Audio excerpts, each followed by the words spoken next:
berlindung kepada Allah dari godaan setan yang terkutuk dengan menyebut nama Allah yang Maha Pengasih lagi Maha Penyayang. Dia berkata, bukankah sudah kukatakan kepadamu bahwa engkau tidak akan mampu sabar bersamaku?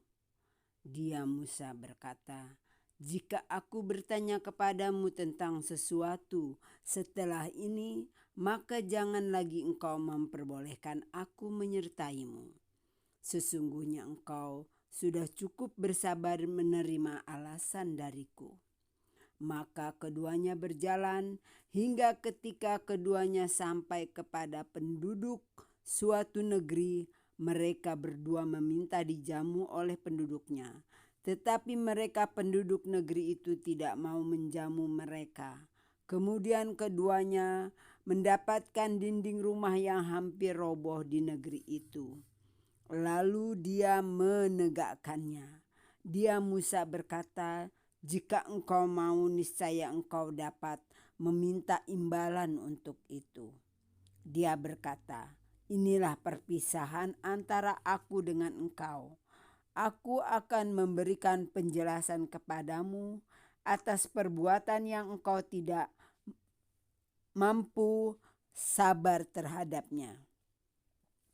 Adapun perahu itu adalah milik orang miskin yang bekerja di laut.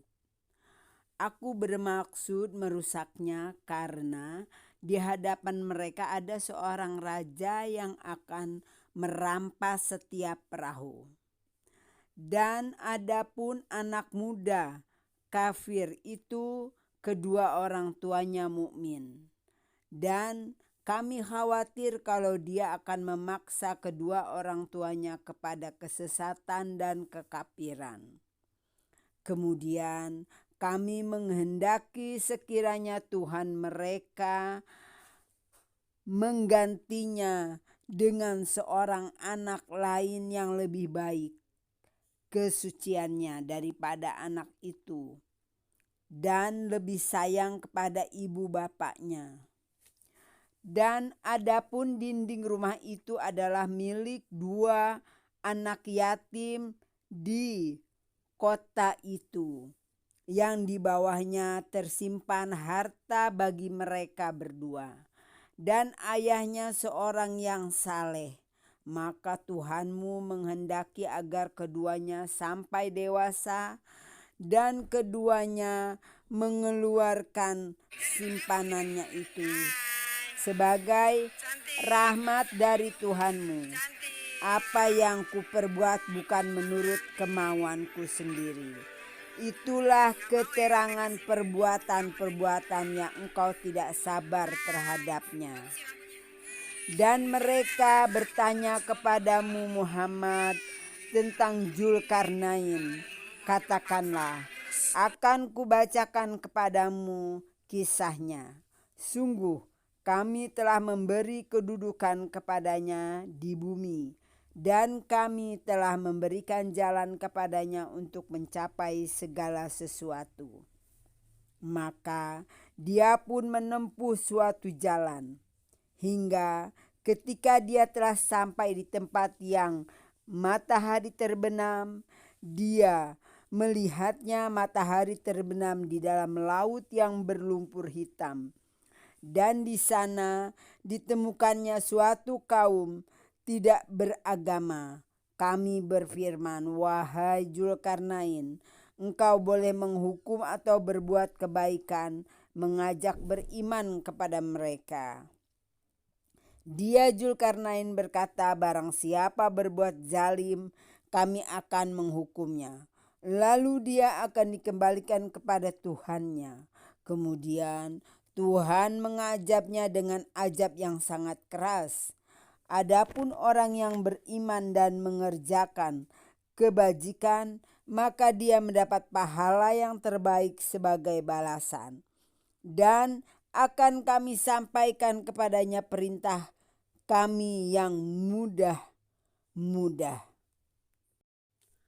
Kemudian dia menempuh suatu jalan yang lain.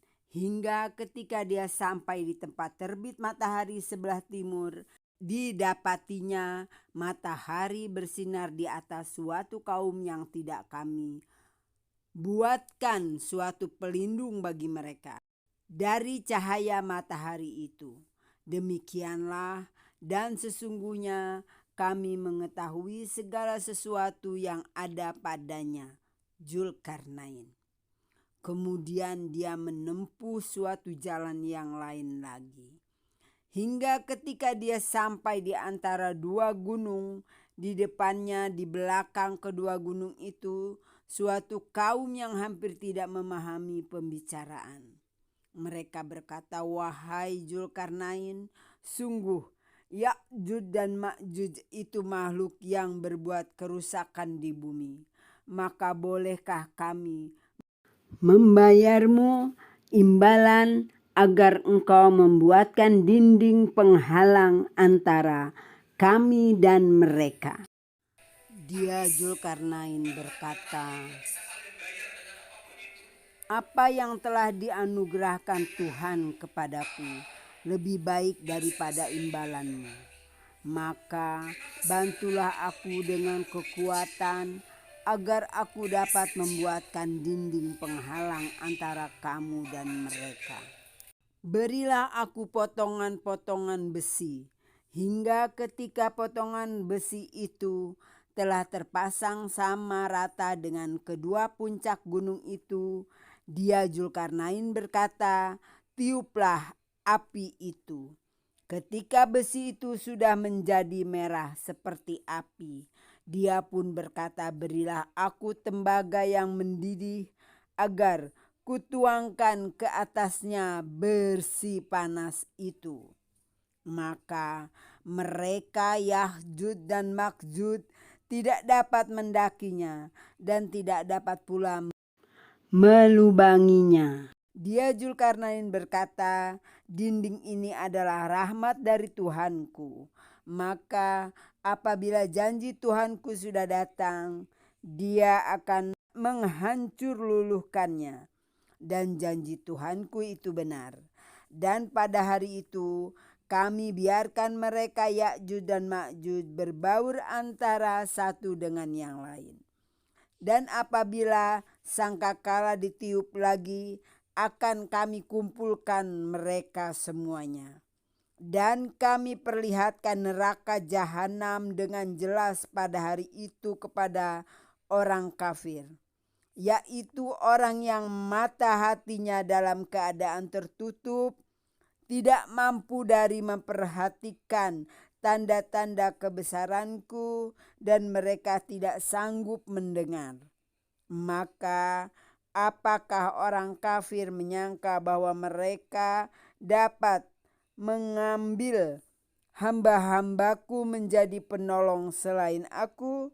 Sungguh kami telah menyediakan neraka jahanam sebagai tempat tinggal bagi orang-orang kafir. Katakanlah Muhammad, apakah perlu kami beritahukan kepadamu tentang orang yang paling rugi perbuatannya, yaitu orang yang sia-sia perbuatannya dalam kehidupan dunia, sedangkan mereka mengira telah berbuat sebaik-baiknya. Mereka itu adalah orang yang mengingkari ayat-ayat Tuhan mereka dan tidak percaya terhadap pertemuan dengannya. Maka sia-sia amal mereka, dan kami tidak memberikan penimbangan terhadap amal mereka pada hari kiamat. Demikianlah balasan mereka itu neraka jahanam, karena kekafiran mereka dan karena mereka menjadikan ayat-ayatku dan rasul-rasulku sebagai bahan olok-olok. Sungguh orang yang beriman dan mengerjakan kebajikan, untuk mereka disediakan surga Firdaus sebagai tempat tinggal. Mereka kekal di dalamnya, mereka tidak ingin pindah dari sana. Katakanlah Muhammad, seandainya lautan menjadi tinta untuk menulis kalimat-kalimat Tuhanku, maka pasti habislah lautan itu sebelum selesai penulisan kalimat-kalimat Tuhanku. Meskipun kami datangkan tambahan sebanyak itu pula. Katakanlah Muhammad, sesungguhnya aku ini hanya seorang manusia seperti kamu yang telah menerima wahyu, bahwa sesungguhnya Tuhan kamu adalah Tuhan yang Maha Esa. Maka barang siapa mengharap pertemuan dengan Tuhannya, maka hendaklah dia mengerjakan kebajikan dan janganlah dia mempersekutukan dengan sesuatu pun dalam beribadah kepada Tuhannya. Segala puji bagi Allah, seru sekalian alam. Surat Al-Kahfi, surat 18, ayat 75 sampai dengan 110. Assalamualaikum warahmatullahi wabarakatuh.